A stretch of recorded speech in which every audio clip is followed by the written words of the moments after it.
Hello, so today I'm going to show you how we create a new element for the Walkway Elements library. The Walkway Elements library is basically a collection of web components that resemble different electronic parts or Arduino parts. As you can see here, we already got a bunch of them. And what we are going to do today is to add a new one, which resembles the Arduino keypad. And as you can see, I Googled Arduino keypad, and there is a kind of keypad that is very common in Arduino projects. It's basically this one with the blue and the red buttons. And it comes in two flavors. I think the most common one is this one with 4x4 buttons. And then there is the other variation, which doesn't have this ABCD row on the right. So it's only 4x3. And before we dive into the actual implementation of this element, I want you to have a look at this blog post that I published a few months ago. And this blog post explains about the process. It basically explains how we created this nice push button element from scratch. And we are going to use the same process here. So let's start. The first thing we're going to do is to define the requirements. And the requirements are, in fact, pretty similar to the push button. So for the push button, this is, by the way, the inspiration for the push button, the physical push button that I based this element on. So for the push button, we had those requirements. First of all, it had to resemble the physical actual button.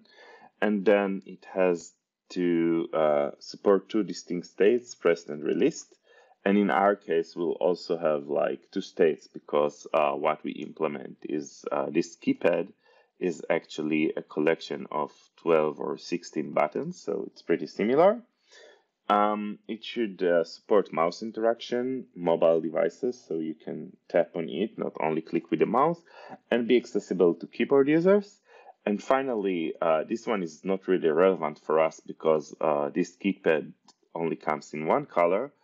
But as you can see, there are like two common variations. So we will start with the 4x4 because I think it's more common. But I think we'll also provide an option to remove the fourth column. So it will be configurable whether we want to display three columns or four columns. So that's it about the requirements. And the next step would be just to use, to draw the button. We are going to use a software called Inkscape. And this software will allow us to create the keypad with in SVG format, which we are then going to use as we are going to copy into our custom element. All right, so let's draw the keypad. So when we open Inkscape, the software that we'll be using for drawing, the first thing we want to do is to open the document properties and make sure that the display units are set to millimeters because these are the units we'll use when we draw things. And then let's go back to the Google search results. And we have a bunch of those keypad images, and we just need one that we'll use as a basis for our drawing. Actually, usually the best place to find a good image. So in this case, there are like already a lot of pretty good images in Google Images, but usually the best place to start looking for is in the datasheet for this keypad. So we can look for the Arduino keypad datasheet. And we find, so the first result already gives us a 4x4 matrix membrane keypad. And if we open this result, this datasheet, we can see that this is the same keypad. So basically this document explains about the keypad, how the connections are going inside this keypad, and basically there is also some sample code apparently written in the basic language. Anyway, so usually they also have a mechanical drawing inside the datasheet with all the dimensions, but in this case they only have like this drawing, and then we can see the dimensions of the entire keypad, and that should be enough if we just use this photo as a basis. So I'm going to paste it into Inkscape. And basically, now what I'm going to do, we will only recreate this rectangular area with the keys. We are not going to create the cable for this element. And now we know the dimensions of this like front panel, which is in centimeters, 6.9 times 7.6. So that would be the width and the height. And we are going to go into Inkscape and use the rectangle tool. Let's zoom in to draw a rectangle over here. Okay, let's set the color to something. So let's actually do it this way.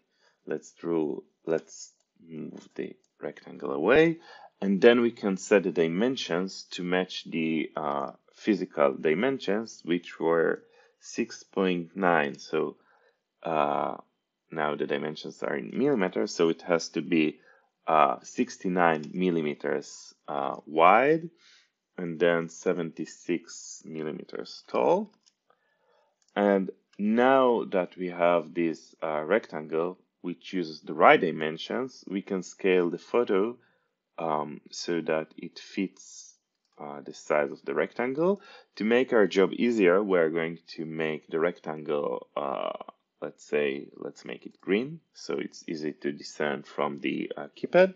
And let's make it half transparent. So I go to Fill and Stroke. Where are you? And Fill. And I made it 50% opaque. And now all we need to do is to scale this photo so that it actually, let's turn this looks on. This means that we are keeping the proportions between the width and the height.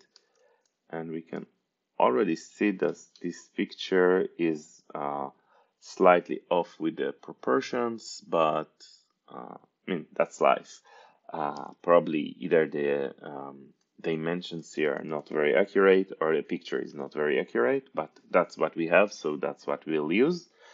And the next step, once we are as happy as we can be with the size of the picture.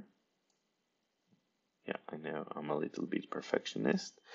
The next thing we're going to do, we are going to use this picture as a reference. So we are going to set the size of the rectangle to match the size of the image.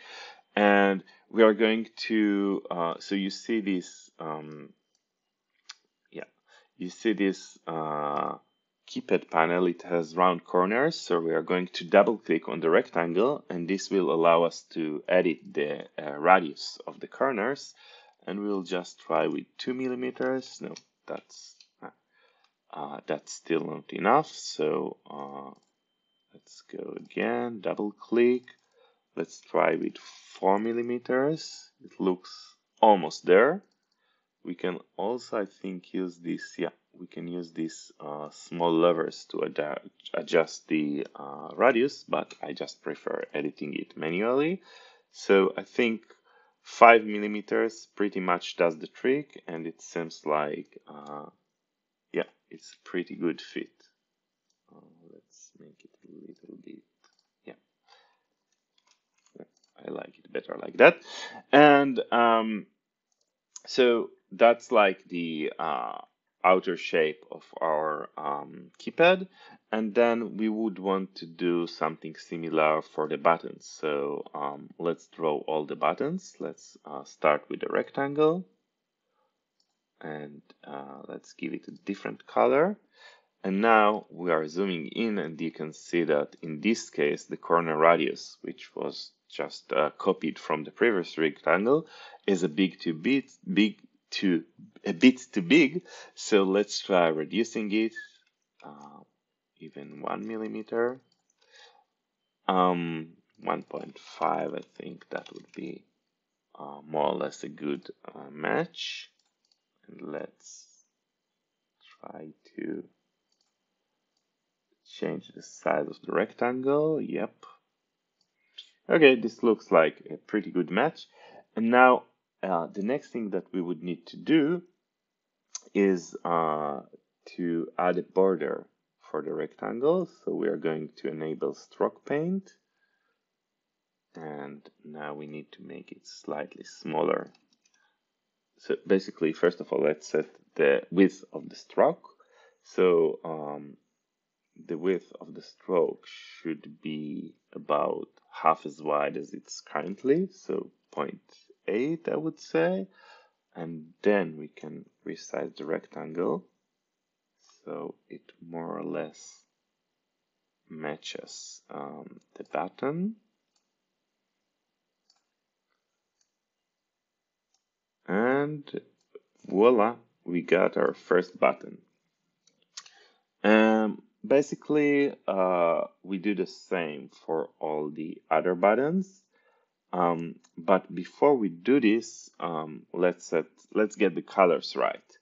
So what I'm going to do now, I'm going to send this rectangle that we created to the back. Right click. Is there send to back? No, there isn't. So basically we are going to use lower selection to bottom. So now the rectangle is behind this keypad, and we can see the true colors of the keypad. And then what we are going to do, we are going to change the colors of this rectangle to match the real colors of the keys. Let's zoom in again, and let's use the fill, and we are going to use the color picker just to pick this bluish color from the other elements. And let's also set the opacity to full opacity. And for the border, I would take the color from the border. Oh, that was the fill, sorry. For the stroke, let's take the color from the border here. I think that's pretty similar. And now we have created the first button, and one thing we would need to do is simply to duplicate it 9 times. There are a couple of ways to do that, but I think the next thing I'm going to do is actually to create one with the other color, with the red color. So let's put it here, and then we can use go to fill and use the eyedropper to pick the again, go to fill, use the eyedropper to pick this color. And now it's just a matter of copy paste. Now, if I want to do it accurately, I can just like measure this distance and basically make sure that the buttons are evenly spaced. But for now, we'll just do it with copy paste and approximately get the locations right. And one more blue to go. And then later you can like adjust the locations to be more accurate if you wish. Okay, and 3, 2, 1. So okay, we are done with the buttons. I think we still need to do 2 more things. First of all, we need to draw this inner rectangle, like this inner border. And then we also need to add labels. So in order to get the labels right, what I'm going to do, I'm going to select this reference image and bring it to front, raise selection to top. So now I can see the labels, and then I'm just going to like type them down. One, and the font isn't exactly the same, which is fine, but let's at least get the color more or less right. So yes, so that's one, and then we can create the other ones as well. 1, 2, 3, etc. Now I'm actually not going to create all of these buttons because we can later when we actually let's just do 1, 2, and 4 so we know later when we get to the code we'll have a good reference to the distances between them. Anyway, when we are going to create the code, we'll have to modify these buttons, this text and these buttons to use to simplify them. So, okay, let me explain what I'm doing now. Now I'm going to move this reference photo back behind all the texts and the rectangles that we create. So let's lower it to bottom. And the last part we need is this inner rectangle. So I'm basically going to Control D in order to duplicate the rectangle that I already have for the outline. And then we can, I think it's pretty good. So for this inner rectangle, we are going to remove the fill altogether. And we are going to set the opacity to okay, let's first of all set up the stroke paint. It's basically the same color as the stroke for these guys. And now, once we can see it on top of the reference image, we can do some fine tuning to make sure it covers the actual outline here. Think that the border radius is a bit too big. Let's try to reduce it to 4. Yeah, that looks better. Maybe even 3.5. Let's try that. Yeah, I think it looks even better. So yeah, their photo is not pixel perfect, but that's what we got. And maybe make the stroke a little thinner, like think 1 millimeter. Yeah, it probably fits the bill. And I think we are pretty much done. The only thing we need to do now is first of all to make this outline 100% opaque, and then we have this background which we need to change the color of it to match the actual color. So basically we're going to make it 100% opaque now, since we don't need to see what's behind. And then just use this color picker, and voila, we got the replica of the this nice keypad in SVG vector that we just created. And for the next step, we're going to see how we export this to the code and start messing with the generated code. But that's it for the Inkscape part. All right, so let's see how we export this as images and as SVG code. First of all, before we do it, we want to get rid of the reference image because we are only interested in this graphic that we created. Then the next thing we want to do is to go to document properties and make sure that the page encloses this Keypad element. So we go to resize to page content and resize drawing to selection. Now we can see that the page consists, it just wraps this element. So basically this is the region that is occupied, will be occupied by our SVG file. And then another thing I want you to notice before we say goodbye to Inkscape is this XML Editor panel on the right. Now, if it's not open, I think you can get it from going to I guess it's somewhere inside view, or actually I'm not sure where you can enable this, but if you don't find it, like maybe,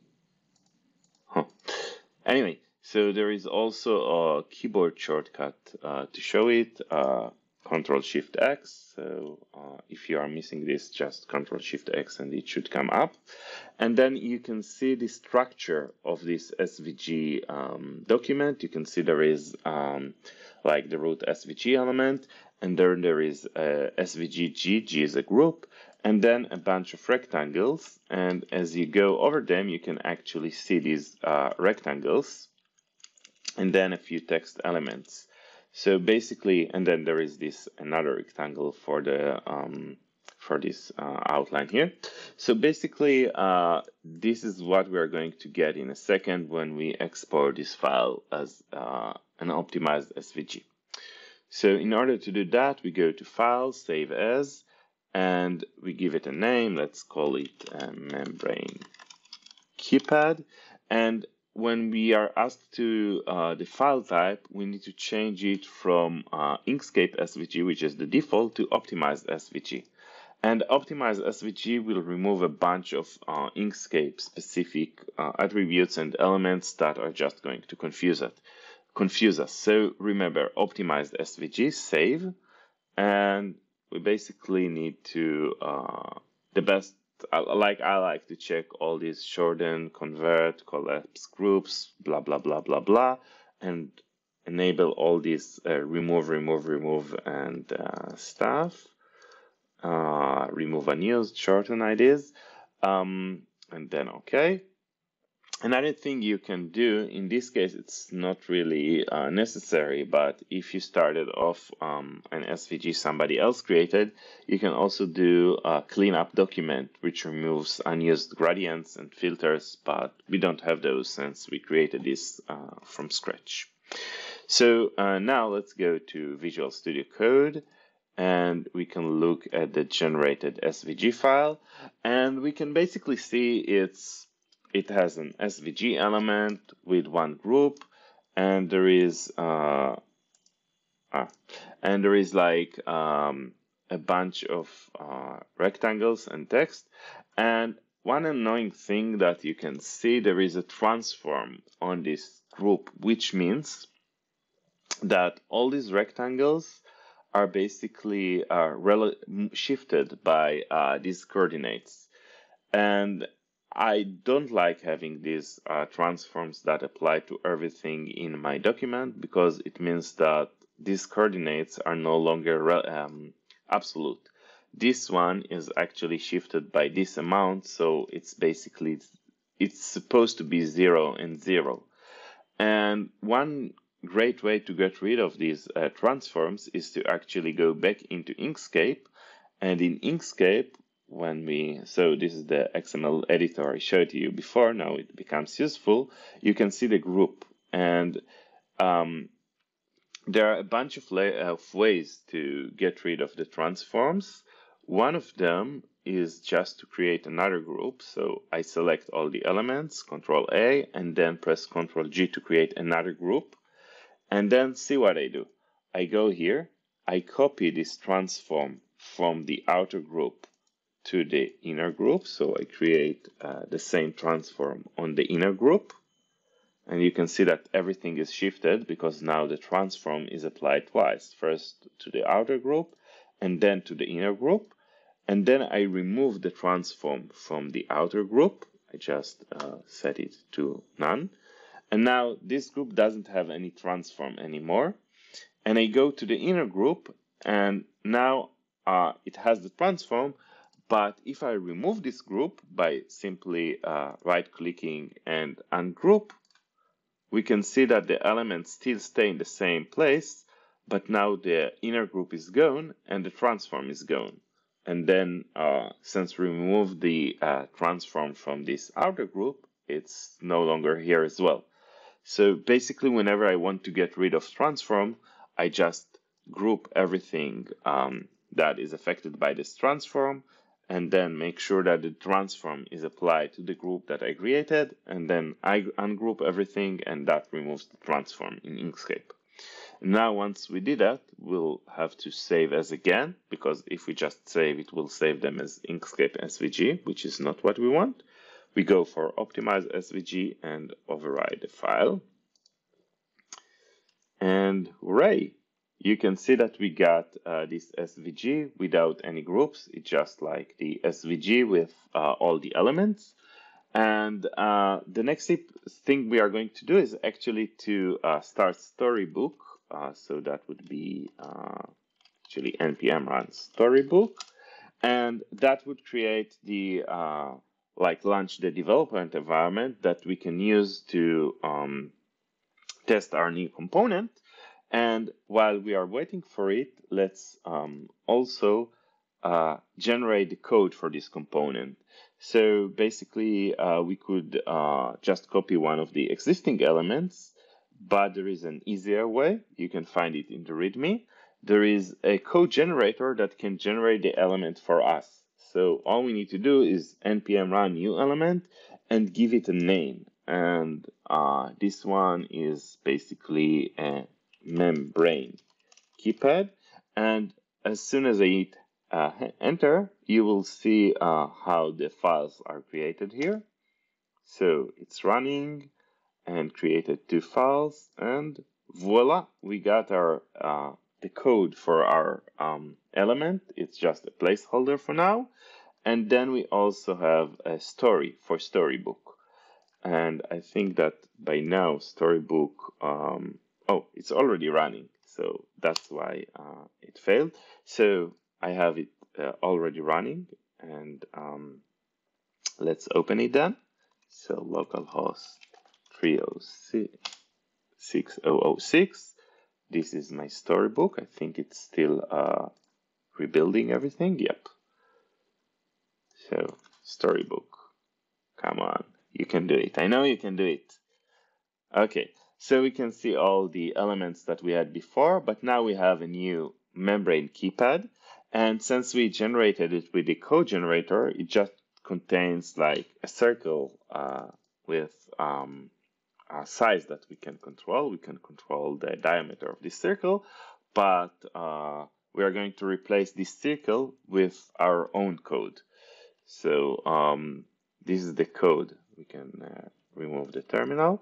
This is the code that was auto-generated for this membrane keypad element. And I'm just going to copy to remove this SVG element and copy the SVG that we created with Inkscape. So let's copy paste. And this is pretty nasty. So I'm going to format code, format document, and this will format the document and make it a bit easier to read. And we no longer need this value property because at the moment, actually, let's keep it because maybe later we'll probably need it later when we decide between 3 or 4 membrane, 3 or 4 rows. So this is the element. We just pasted everything, and we are going to optimize this. This is a lot of code for just drawing a keypad, but before we do that, let's just save this and go back to Storybook, and voila, you can see the keypad right here in Storybook. It looks pretty decent, and it just refreshed. And I think the next thing we are going to do, we are going to start optimizing this code. All right, so in the next part, we are going to spend some more time with the SVG code we just created.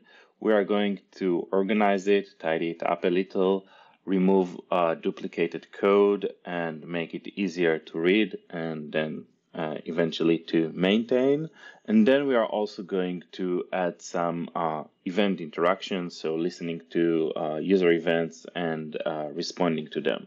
So see you next time, and until then, stay safe and healthy. Bye-bye.